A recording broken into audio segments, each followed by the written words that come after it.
Have you ever tried to have a conversation with someone, but every time you try to get a word in, someone else comes along and talks over you? That's kind of what it's like being Gen Z. Even though we're all grown up now, every time we try to talk, someone older comes along to tell us to shut up. It's kind of annoying, honestly. Every week, some glorified blogger calling themselves a journalist writes an article talking about everything wrong with our generation.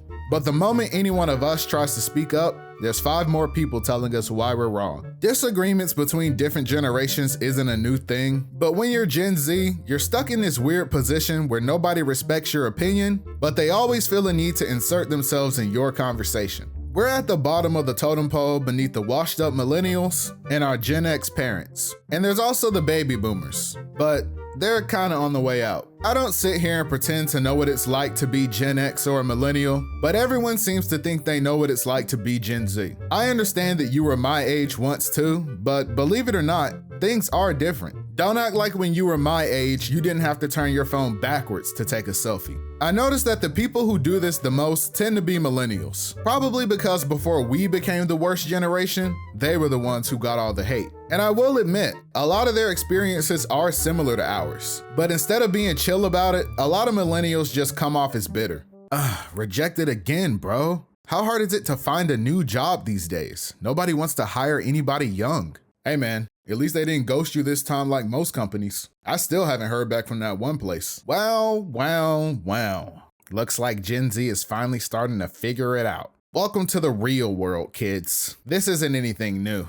I remember when they told us, just go to college, get your degree, and it'll all work out. All lies. You might as well give it up now. There's no hope for the future. You get that degree and no one wants to hire you. So you end up working a soul-sucking customer service job like this for 10 years. Then your girlfriend leaves you because she says the spark is gone, but you're too drained to even care. Now you drown your sorrows with video games and a geek bar every night, but at least they added Goku to Fortnite so you have something to live for. Hey, are you guys even listening to me? What was that guy talking about over there? I don't know. Bro thinks we're listening to that yap sesh. Facts, bro. Yo, check out this girl that DM'd me yesterday. Oh, she kind of bad though. I'm saying. I think that the relationship between millennials and Gen Z is interesting because they went through the same things we're going through only a few years before. But our experiences are still drastically different in some areas. Computers and the internet started taking over the world when they were teens and young adults, while we were born into the digital age. Social media changed the way they communicated with each other, and it changed the way we grew up entirely. I've noticed that while the average Gen Z mind is filled with TikTok brain rot and Vine references, millennials as a generation seem to carry a lot of angst. I suppose that being the first generation of the digital era, millennials came into a world that promised them a lot and didn't really deliver on any of it. They watched the rules of the world change, while every generation before them told them it was their fault. They were the young, dumb kids once, and now Gen Z is walking in their footsteps and calling them old. I think that deep down, Gen Z does have a lot of respect for millennials for being the ones who walk so we could run. Even though they are kinda cringe, they're some of the only people who understand what it's like to be in our position. I think a lot of us just wish that they'd spend less time lecturing us like we're still a bunch of dumb kids and speak to us like adults. A lot of us might still be young, but ultimately millennials are some of our biggest allies when we aren't arguing about who grew up with the better childhood. Millennials also need to learn that sometimes you just gotta let young people have things.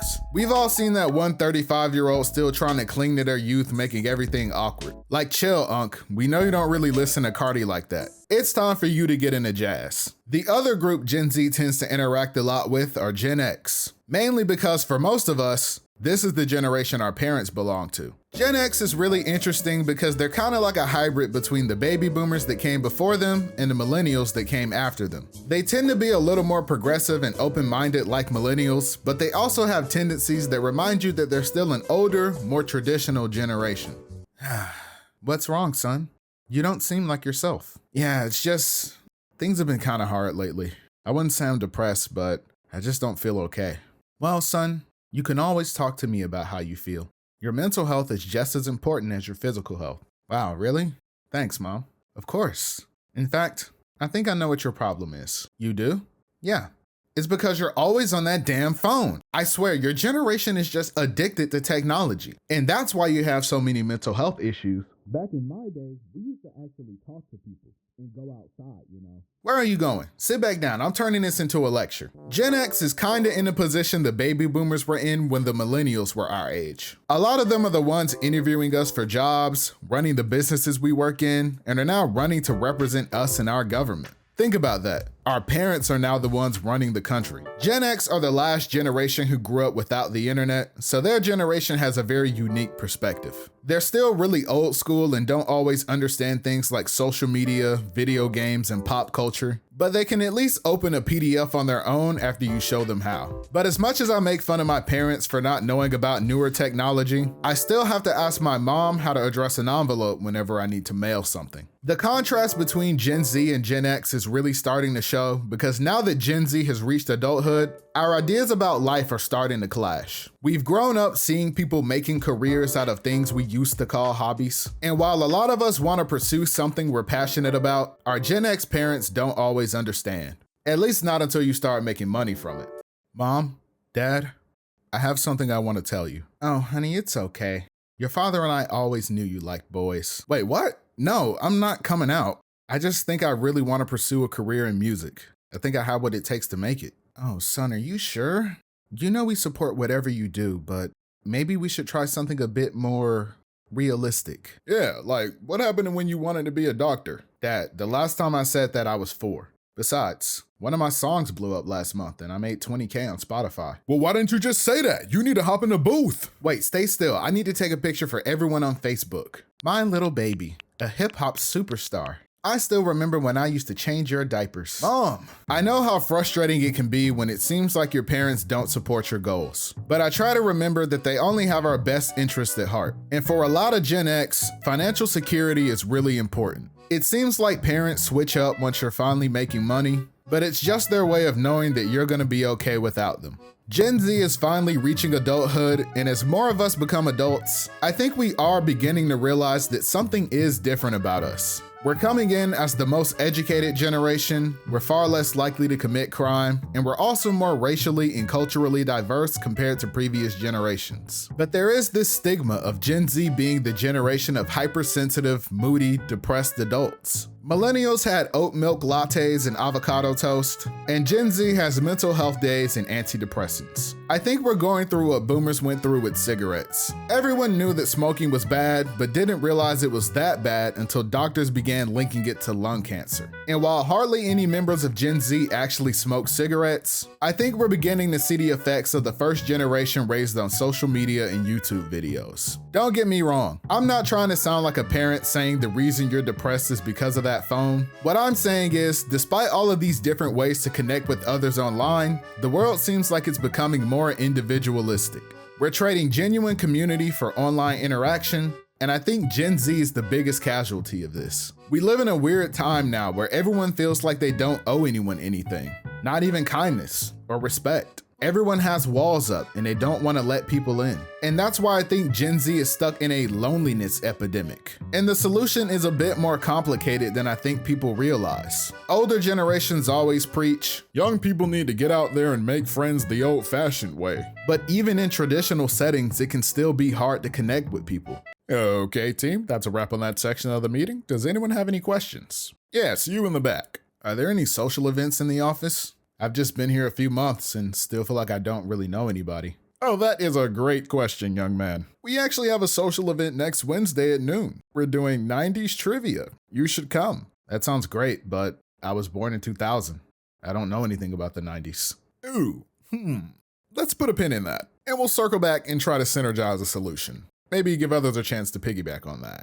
Even within Gen Z, if you're not someone who's interested in spending your weekends partying or drinking, it's hard to even hang out casually with others. Even dating has a lot of Gen Z feeling really confused. I hear a lot about how Gen Z is very sex negative, and a lot of research shows that Gen Z on average is having a lot less sex compared to other generations. Obviously, the lack of genuine in-person connections makes it difficult to find a partner, but I also think a lot of Gen Z simply doesn't want to participate in hookup culture either. But social media makes it seem like everyone does these things, and that you should too. And if you aren't, you're weird or a Puritan because you simply don't enjoy hooking up with someone random. So it's not a surprise that a lot of Gen Z adults walk around full of guilt and insecurity from a lifetime of comparing themselves to others on social media. Oddly enough, I don't think Gen Z is avoiding sex or clutching their pearls like a southern grandma at the thought of sleeping with someone. We've had so much sex thrown at us through hookups and adult models desperate to get you to click on their link in bio that I think a lot of us just desire something real. It's damaging for all young people, but speaking as a guy, I think a lot of young men don't have a relationship with women outside of adult content and one-night stands. So a lot of Gen Z is just seeking closeness with another person.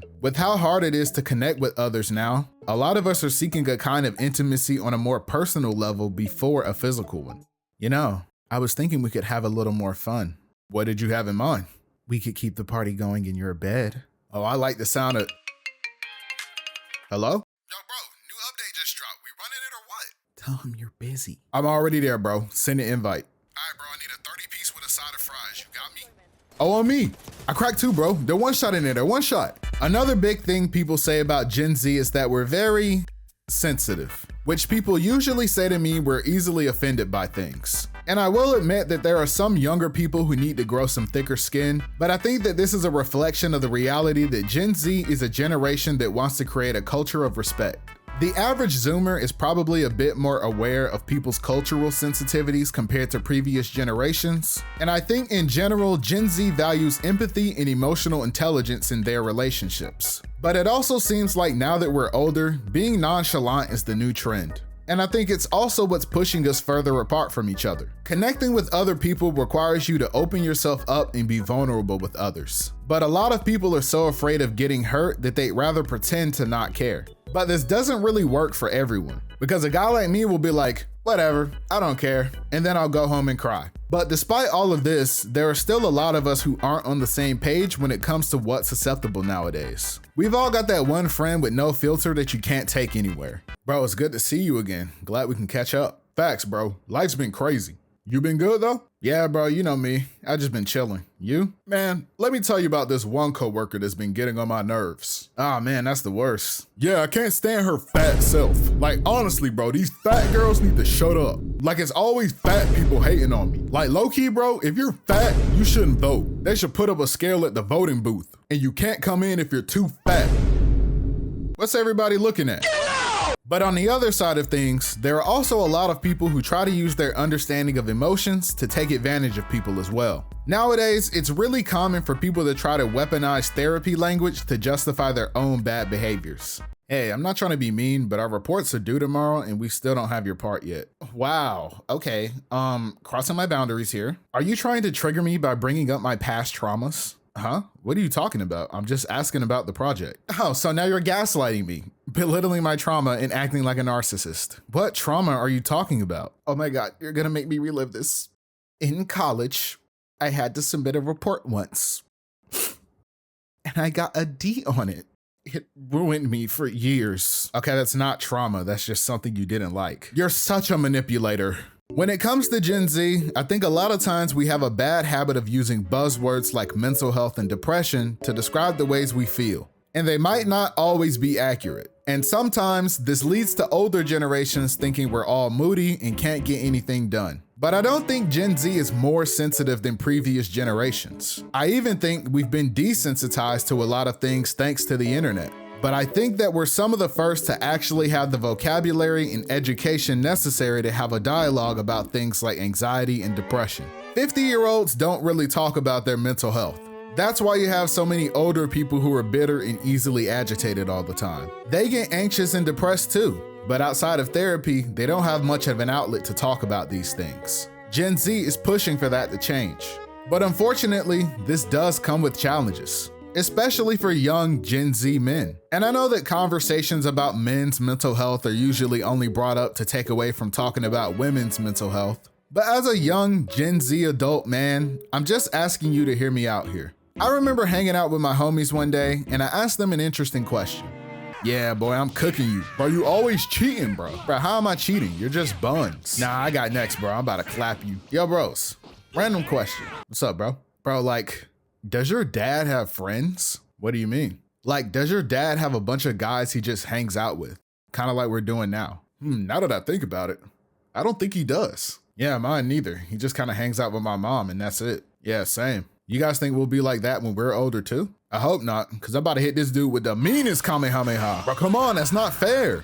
And that conversation kind of opened my eyes to the fact that for a lot of men, it's very easy to find yourself socially isolated. I think that for a lot of guys, balancing work or school, taking care of yourself, and pursuing your personal goals can cause you to withdraw from your community because you're too busy just trying to survive. And I'm not saying this is entirely exclusive to men. A lot of my female friends have said that they struggle connecting with other women too, because a lot of young women either just want to complain about men or only come to them to talk about their problems and then go ghost once they feel better. But unfortunately, as a guy, that's not a perspective I can really comment meaningfully on. I do know that at least for women, they do tend to rely on each other more than men do when they're going through things. And I wish more men felt the same way. Instead, a lot of young guys are conditioned to think that the world doesn't care about their problems, so they never reach out for support. So when you're laying in that king-size bed with no queen, sometimes you gotta turn on the goth girlfriend ASMR roleplay and cry yourself to sleep. However, I wish that this was something that was completely harmless, but unfortunately, I think we all know that some guys have unhealthy ways of dealing with their problems, and they do and say things that are harmful to others. Incel is a word that's been thrown around a lot recently to describe guys that have these beliefs. And this might be a hot take, but I don't believe most of these guys truly are hopeless rejects. I know having empathy for what's associated with some of the worst parts of this ideology is hard, but I think the truth is that a lot of young men are simply just misguided. We know that being a Gen Z adult is a challenging and confusing time, and I think that a lot of young men are seeking guidance for handling these challenges. Things like bettering yourself, financial success, mental health, personal fitness, finding happiness and fulfillment in life, and yes, even getting a girlfriend are all struggles young people face. And a lot of times, you're gonna fail when you're chasing these things. Sadly, for a lot of young men, there isn't anyone there to help them pick themselves back up when they do. So a lot of guys feel abandoned when they're trying their hardest to be their best. No one is talking to young men. And sadly, the only ones reaching out to them are influencers and podcasters with a harmful agenda. Thanks for letting me borrow your calculator, bro. You really came in clutch for me. No problem, bro. I was just chilling watching this new podcast. Dude, you're watching these guys? You gotta turn that kind of stuff off. You're gonna be scaring the shotties. Bro, it's not even that bad. They just talk about self-improvement. Welcome back to Trad and Chad, the show where we hate women and you should too. Bro, it's just jokes, bro. Just keep watching. Listen, guys, you can't just be laying in bed all day. You need to get up and do something productive with your day. You can't sit around doing nothing wondering why your life isn't getting better. See, bro, they're all about positivity. And also, women shouldn't be allowed to vote. Men are clearly way smarter than them. Look here, research shows that boys go to college to get more knowledge and girls go to Jupiter to get more stupider. You can't argue with science. Exactly. And liberals want you to think.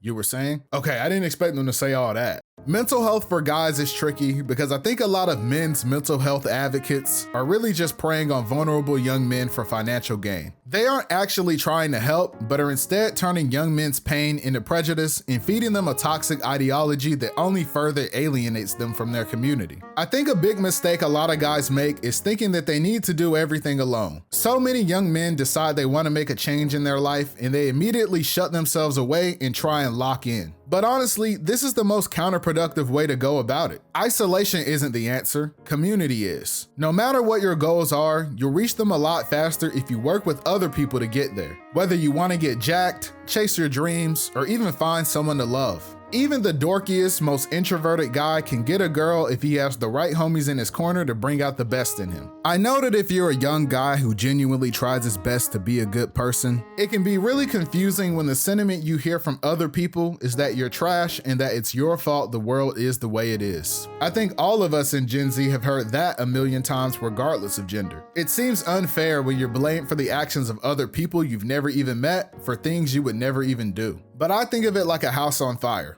Even if you didn't set it on fire, if you're not doing something to help put it out, you're still kind of just letting it burn. And you might not be a firefighter who's ready to rush into action to put it out yourself, but there are still other ways we can all be useful. I'm not saying you need to be a pick-me and take accountability for things that aren't even your fault. I'm just saying that you have the ability to choose how other people view you on an individual level. And you don't need to do it alone. You shouldn't expect to do it alone either. I know I said before that Gen Z is finding it hard to connect with each other, but that doesn't mean that there aren't people out there looking for it. I think Gen Z's greatest strength right now is the power of choice. Throughout our entire childhood, the world was constantly transforming. And now that we're adults, we're walking into what is basically uncharted territory, meaning that we get to decide what the future holds. I think that embracing community is something we should do more. Individuality is important, it's how we express ourselves. But we shouldn't be afraid to share ourselves with others too. When I go to the store, my mom always expects me to bring her back a chocolate bar.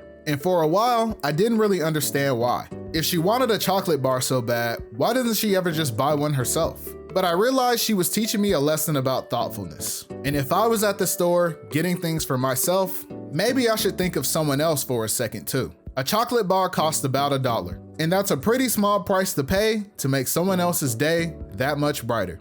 Thanks for watching the video. Don't forget to follow me on Twitter, and thanks for 40K. Peace.